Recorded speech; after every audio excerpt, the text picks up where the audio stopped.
नमस्कार दोस्तों, आपका अपना YouTube channel Ravi short GK में आपका स्वागत है।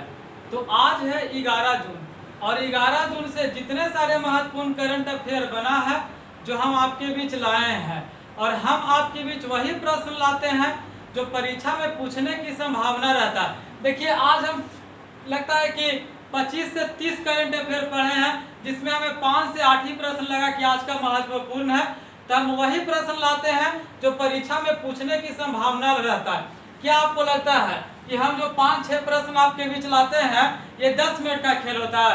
नहीं, इसके लिए हमें हर एक दिन 2 से 3 घंटा समय देना पड़ता है। उसके बाद हम आपके बीच 5 से 8 प्रश्न लाते हैं। तो आप शिद्दत से देखिएगा, जब हम आपके लिए इतना मेहनत करते हैं तो आपका भी थोड़ा फर्ज बनता है कि आप भी शिद्दत से पढ़िएगा। तो चलिए शुरू करते हैं। तो आज का फर्स्ट प्रश्न है कि हाल ही में भारत सरकार द्वारा ड्रोन के जरिए हर गांव, हर घर का डिजिटल मैपिंग करने का लक्ष्य रखा है। तो कब तक रखा है? तो 2024 तक। कब तक? 2024 तक। यानी आपसे पूछ दिया जाए कि हाल ही में भारत सरकार द्वारा ड्रोन के जरिए हर गांव, हर घर का डिजिटल मैपिंग करने का लक्ष्य कब तक रखा गया भारत सरकार द्वारा?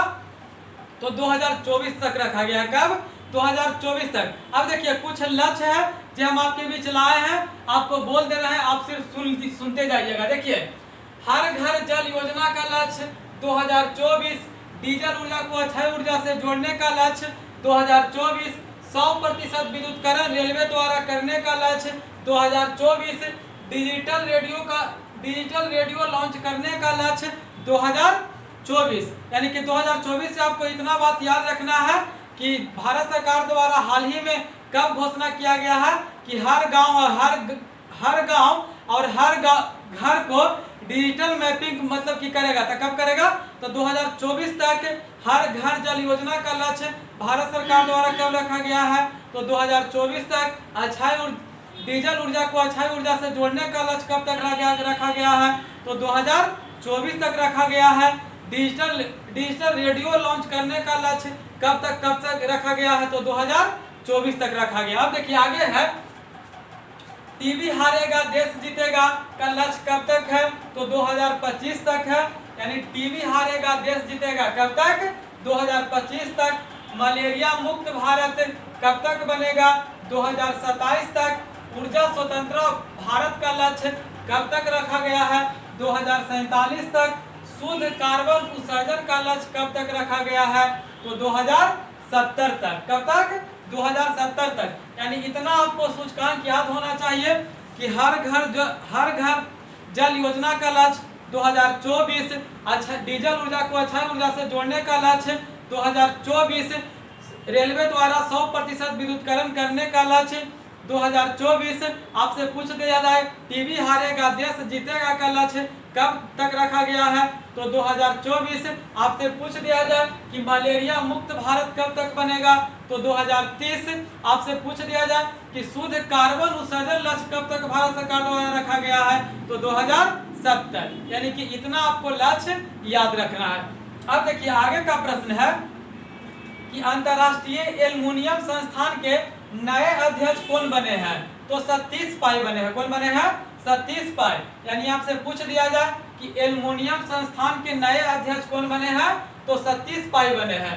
अब देखिए कुछ जो नया बने हैं, एक ही चीज हम आपको इतना बार बताएंगे ना कि अगर आप लिख कर नहीं याद कीजिएगा तो आप सिर्फ डेली के डेली सुनिएगा तो आपको याद हो जाएगा। तो देखिए, आपको हम लिखेंगे नहीं, सिर्फ बता देते हैं। नीति आयोग के वर्तमान अध्यक्ष कौन है? तो नीति आयोग के वर्तमान अध्यक्ष कौन है? तो सुमन बेरी है। आपसे पूछ दिया जाए कि JSI यानी कि जूलॉजिकल सर्वे ऑफ इंडिया की पहली महिला अध्यक्ष कौन बनी है? तो कौन बनी है? तो धृति बनर्जी बनी है। आपसे पूछ दिया जाए कि जूलॉजिकल सर्वे ऑफ इंडिया की पहली महिला अध्यक्ष कौन बनी है? तो शांति श्री धुल्लीपुड़ी बनी है। कौन बनी है? शांति श्री धुल्लीपुड़ी। आपसे पूछ दिया जाए कि JNU की पहली महिला अध्यक्ष कौन बनी है? तो धृति बनर्जी बनी है। आपसे पूछ दिया जाए कि दिल्ली खेल विश्वविद्यालय की पहली महिला कुलपति कौन बनी है? तो कर्णा मलेश्वरी बनी है। आपसे पूछ दिया जाए कि वर्तमान में चुनाव आयुक्त कौन है? तो राजीव कुमार है। आपसे पूछ दिया जाए कि CBSE के वर्तमान अध्यक्ष किसे बनाया गया है? तो निधि छिबर को बनाया गया। किसे बनाया गया है? निधि छिबर को। यानी आपको इतना याद रखना है कि एल्युमिनियम संस्थान के नए अध्यक्ष कौन बने हैं? तो सतीश पाई बने हैं। वर्तमान में चुनाव आयुक्त कौन है? तो राजीव कुमार हैं। आपसे पूछ लिया जाए कि नीति आयोग के अध्यक्ष कौन है? तो सुमन बेरी है। आपसे पूछ लिया जाए कि जूलॉजिकल सर्वे ऑफ इंडिया की पहली महिला अध्यक्ष कौन बनी है? तो धृति बनर्जी बनी है। जेएनयू की पहली महिला अध्यक्ष कौन बनी है? तो शांति श्री धुल्लीपुरी बनी है। आपसे पूछ लिया जाए कि दिल्ली खेल यूनिवर्सिटी की पहली महिला कुलपति किसे बनाया गया है? तो कर्णम मल्लेश्वरी को बनाया गया है। भारत में वर्तमान में चुनाव आयुक्त कौन है? तो राजीव कुमार है। आपसे पूछ लिया जाए कि सीबीएसई के वर्तमान अध्यक्ष कौन है? तो कौन है? तो निधि छीबर है। कौन है? निधि छीबर। अब देखिए आगे का प्रश्न है कि हाल ही में किस देश ने चांद का नया भूवैज्ञानिक मानचित्र जियोलॉजिकल मैप जारी किया है? तो कौन सा देश जारी किया है? तो चीन जारी किया है। कौन जारी किया है? चीन। यानी आपसे पूछ लिया जाए कि हाल ही में किस देश ने चांद का नया भूवैज्ञानिक मानचित्र जियोलॉजिकल मैप जारी किया है? तो कौन से देश द्वारा जारी किया गया है? तो चीन द्वारा बनाया गया। और आपको हम बताए थे कि मानवकृत सूर्य बनाया गया है कहाँ में? तो चीन में बनाया गया है। आपसे पूछ लिया जाए कि मानवकृत चांद कहाँ में बनाया गया है? तो कहाँ में बनाया गया है? तो चीन में बनाया गया है। आपसे पूछ लिया जाए कि भूवैज्ञानिक मानचित्र जियोलॉजिकल मैप चांद को नया कौन जारी किया है? तो चीन जारी किया है। अब देखिए आगे का प्रश्न है कि हाल ही में इंस्टाग्राम पर 200 मिलियन फॉलोअर्स वाले पहले भारतीय खिलाड़ी कौन बन गए हैं? तो विराट कोहली बन गए। कौन बन गए हैं? विराट कोहली। यानी आपसे पूछ लिया जाए कि हाल ही में 200 मिलियन फॉलोअर्स वाले पहले भारतीय खिलाड़ी कौन बन गए हैं? तो विराट कोहली बन गए। लेकिन आपसे पूछ लिया जाए कि विश्व में पहले पर कौन? या तो भारत में तो पहले हो गए विराट कोहली, लेकिन आपसे पूछ दिया जाए कि पूरे विश्व में इंस्टाग्राम पर सबसे ज्यादा फॉलोअर किस खिलाड़ी को है? तो रोनाल्डो के है। किसको है? रोनाल्डो। और रोनाल्डो कहाँ के हैं? आपको कमेंट में बताना है। और रोनाल्डो के कितना मिलियन फॉलोअर है? तो 451 मिलियन। कितना है? 451 मिलियन। और ये केवल नंबर पर है? तो दुनिया के पहले है। कौन से है? दुनिया के पहले। यानी आपसे पूछ लिया जाए कि इंस्टाग्राम पर सबसे ज्यादा फॉलोअर किस खिलाड़ी को है? तो रोनाल्डो के है। और कितना मिलियन है? तो 451 मिलियन है। और विराट कोहली दुनिया में केवल नंबर पर है? तो तीसरे नंबर पर है। तो आपको कमेंट में बताना है। हम तो आपको बता दिए कि दुनिया में सबसे ज्यादा इंस्टाग्राम पर फॉलोअर है क्रिस्टियानो रोनाल्डो को, जिसका 451 मिलियन है। तीसरे नंबर पर विराट कोहली के हैं जिसका 200 मिलियन है। तो आपको बताना है कि तीसरे नंबर पर कौन खिलाड़ी है? तो आपको कमेंट में बताना है दूसरे नंबर पर, सॉरी तीसरे नंबर पर तो विराट कोहली हो गए। तो आपको बताना है कि दूसरे नंबर पर कौन है। तो चलिए अब आगे का प्रश्न बताने से पहले है, अगर आप हमारे चैनल पर आप पहली बार हैं तो चैनल को आप शेयर जरूर कीजिए, क्योंकि हम आपके लिए जब इतना करते हैं तो आपका भी थोड़ा फर्ज बनता है कि आप अपने दोस्तों के पास शेयर कीजिए।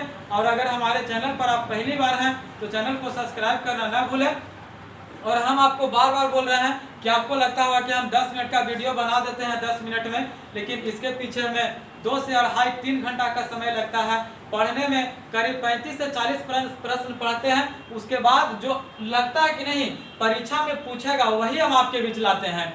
तो आप सीधे से देखिएगा और हमें आप भी सपोर्ट कीजिए, क्योंकि हम आपको बार बार बोल रहे हैं कि थोड़ा सब्सक्राइबर और कम रहा है। उसके बाद हम आपके पास लाइव आएंगे, तो हमें सपोर्ट कीजिए और अपने दोस्तों के पास शेयर कीजिए। तो चलिए आगे का प्रश्न देखते हैं। आगे का प्रश्न है कि हाल ही में बिमस्टेक ने अपना 25वां स्थापना दिवस कहाँ में मनाया है? तो ढाका में मनाया। कहाँ में मनाया है? ढाका में। यानी आपसे पूछ दिया जाए कि हाल ही में बिमस्टेक ने अपना 25वां स्थापना दिवस कहाँ में मनाया है? तो ढाका में मनाया है। कहाँ में? ढाका में। अब देखिए आगे का प्रश्न है कि आईपीएल के तर्ज पर देश में पहली बार किस लीग खिलाड़ियों का नीलामी हुआ है? तो कौन से खिलाड़ी का नीलामी हुआ? तो टेबल टेनिस खिलाड़ी के। कौन से खिलाड़ी का? टेबल टेनिस खिलाड़ी का। यानी आपसे पूछ दिया जाए कि हाल ही में आईपीएल के तर्ज पर देश में पहली बार किस लीग खिलाड़ियों का नीलामी हुआ है? तो कौन से खेल का नीलामी हुआ? तो टेबल टेनिस खिलाड़ी को। कौन से खिलाड़ी को? टेबल टेनिस खिलाड़ी को। अब देखिए आगे का प्रश्न है कि हाल ही में किसने SBM साथी ऐप लॉन्च किया है? तो कौन लॉन्च किया है? तो व्हाट्सएप किया है। कौन? व्हाट्सएप किया है। यानी आपसे पूछ दिया जाए कि हाल ही में किसके द्वारा SMB साथी ऐप लॉन्च किया गया है? तो किसके द्वारा लॉन्च किया गया है? तो व्हाट्सएप द्वारा लॉन्च किया गया है। अब देखिए आगे का प्रश्न है कि हाल ही में जारी QS वर्ल्ड यूनिवर्सिटी रैंकिंग 2023 में कौन सा संस्थान शीर्ष स्थान पर है? तो कौन सा स्थान है? तो MIT है। कौन सा है? MIT। और MIT संस्था कहाँ में है? तो अमेरिका में है। कहाँ में है? अमेरिका में है। लेकिन आपसे पूछ दिया जाए कि इसमें टोटल कितने भारतीय विश्वविद्यालयों को शामिल किया गया है? तो 41 यूनिवर्सिटी को शामिल किया गया। कितने यूनिवर्सिटी को? 41 यूनिवर्सिटी को। तो आपसे पूछ दिया जाए कि पहले नंबर पर तो MIT यूनिवर्सिटी है USA का, लेकिन आपसे पूछ दिया जाए कि QS वर्ल्ड यूनिवर्सिटी रैंकिंग 2023 में मतलब कि पहले स्थान पर भारत का कौन सा आया है? तो बेंगलुरु यूनिवर्सिटी आया। कौन? बेंगलुरु यूनिवर्सिटी। और दुनिया में कितने नंबर मिला है? तो 150वें स्थान मिला, सॉरी 155वां स्थान मिला है। कितने स्थान मिला है? 155वां स्थान। यानी आपको याद रखना है कि हाल ही में जारी QS वर्ल्ड यूनिवर्सिटी रैंकिंग 2023 में प्रथम स्थान मिला है MIT कहाँ में है? तो USA में है। भारत से कितने विश्वविद्यालयों को शामिल किया गया था? तो 41 विश्वविद्यालयों को शामिल किया गया था। पहले स्थान पर भारतीय विश्वविद्यालय में टॉप पर कौन है? तो बंगलौर यूनिवर्सिटी है। आपसे पूछ लिया जाए कि दुनिया में कितना रैंकिंग मिला है बंगलौर यूनिवर्सिटी को? तो 155वां मिला है। कितना मिला है? 155वां मिला है। यानी कि देखिए 11 जून से जितने सारे महत्वपूर्ण करंट अफेयर बना था जो हम आपके बीच लाए हैं। तो अगर हमारा वीडियो आपको अच्छा लगता है तो दोस्तों के पास शेयर कीजिए और सबसे पहले आप स्क्रीनशॉट ले लीजिए। और अगर हमारे आप चैनल पर पहली बार हैं तो चैनल को सब्सक्राइब करना न भूलें और वीडियो को शेयर जरूर कीजिएगा और लाइक जरूर कीजिएगा। इससे हमें पता चलता है कि कम से कम जो देख रहे हैं उनको अच्छा लग रहा है, तो लाइक जरूर कीजिएगा। तो लास्ट में हमारे वीडियो के अंत तक बने रहने के लिए बहुत बहुत धन्यवाद। जय हिंद, जय भारत।